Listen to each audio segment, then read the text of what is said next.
मुख्यमंत्री से मुलाकात का मकसद था?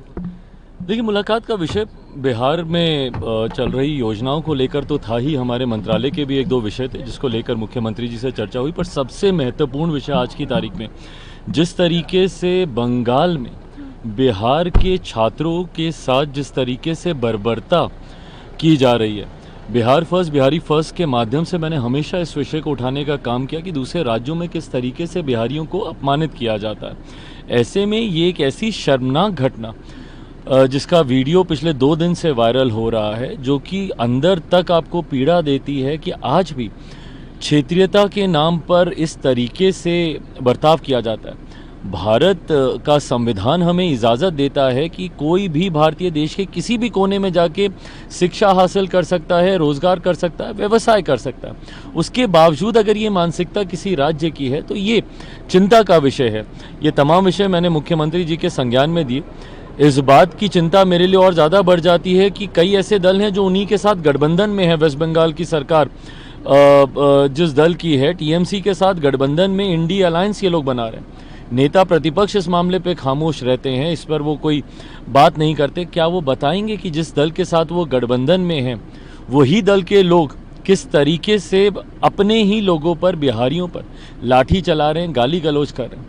ऐसे में ये तमाम बातें मैंने मुख्यमंत्री जी के भी संज्ञान में दी। खुशी मुझे इस बात की है, संतुष्टि इस बात की है कि स्थानीय प्रशासन ने तत्परता से इसके ऊपर कार्रवाई की। यहाँ के प्रशासन ने वहाँ के प्रशासन से भी संपर्क साधा है।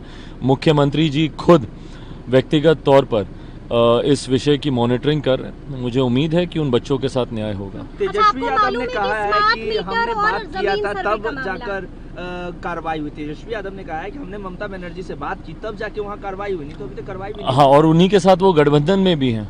इस बात का तो जवाब देना, क्या वो ऐसे लोगों के साथ गठबंधन में रहेंगे जो लोग इस तरीके से बिहारियों पर ही अत्याचार करते हैं?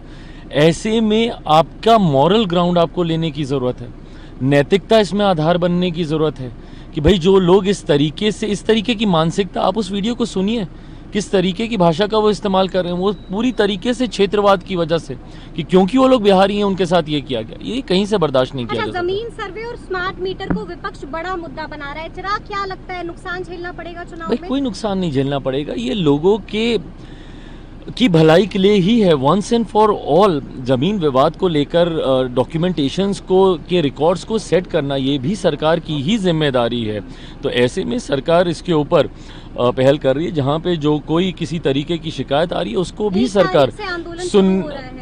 सरकार सुनने का काम कर रही है। मैं मानता हूँ अंतोगत्वा जो भी कार्रवाई की जाएगी वो जनता के हित में ही की जाएगी। 2 तारीख को लॉन्चिंग हो रही है जनसुराज की, कितना बड़ा चैलेंज बनेंगे प्रशांत किशोर?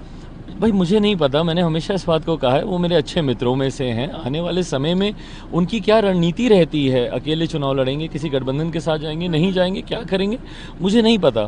फिलहाल मैं एनडीए गठबंधन का हिस्सा हूँ, हमारा गठबंधन मजबूती से आगे बढ़ रहा है। कई कयास लगाए जा रहे हैं, जो लोग कयास लगा रहे हैं वो सिर्फ अपने दिल को गलत फहमी दे रहे हैं या खुशफहमी दे रहे हैं, जो भी उनको ठीक लगे। ये बात तय है कि मुख्यमंत्री नीतीश कुमार जी के नेतृत्व में 2025 का एनडीए गठबंधन एकजुटता के साथ हम पांचों दल मिलकर चुनाव लड़ेंगे और चुनाव जीतेंगे। Thank you. बिहार में कास्ट पॉलिटिक्स काफी हो रही है। लालू प्रसाद यादव का स्टेटमेंट हो या फिर जीतन राम मांझी का स्टेटमेंट हो, इन स्टेटमेंट को कैसे देख रहे हैं? दोनों एक दूसरे पे। भाई पहली बात तो मैं जात पात धर्म मजहब में मैं विश्वास नहीं करता। मैं नहीं मानता कि जातीयता को किसी भी स्तर पर बढ़ावा देना चाहिए। हैविंग सेड दैट, ये जिन 2 व्यक्तियों के बीच में ये विषय चल रहा है, आदरणीय जीतन राम मांझी जी, आदरणीय लालू प्रसाद यादव जी, ये दोनों उम्र में, रुतबे में, तजुर्बे में, हर लिहाज से मुझसे बहुत बड़े हैं। मैं कोई नहीं होता इन दोनों के बातों के बीच आने का, बट हाँ, बिहारी होने के नाते, एक युवा बिहारी होने के नाते, मैं जात पात धर्म मजहब की राजनीति से जितना हो सके बिहारियों को दूर रखने की सोच रखता हूँ। बिहार फर्स्ट बिहारी फर्स्ट की बात करता हूँ, बिहारी अस्मिता की बात करता हूँ, ना किसी जाति की, ना किसी धर्म की। अदालत जाने की बात दिलीप जायसवाल कर रहे थे कि मांझी जी तो दरिया दिल्ली दिखा दी कि अदालत नहीं करनी, तो SC/ST एक्ट के तहत जेल जाना पड़ता है। देखिए, कुछ टिप्पणी जो उनके बारे में की गई है, कहीं ना कहीं हम माने नहीं माने, बट उस समाज का, महादलित वर्ग से वो आते हैं, उसका अपमान तो है ही। बिहार में बाढ़ की स्थिति बनी हुई है, राष्ट्रीय आपदा घोषित करने की मांग हो रही है विपक्ष के द्वारा। क्या लगता है कि राष्ट्रीय आपदा घोषित करनी चाहिए? मुझे लगता है सरकार के पास राज्य के माध्यम से तमाम प्रस्ताव गए होंगे और जो उचित होगा उस पर फैसला लिया जाएगा।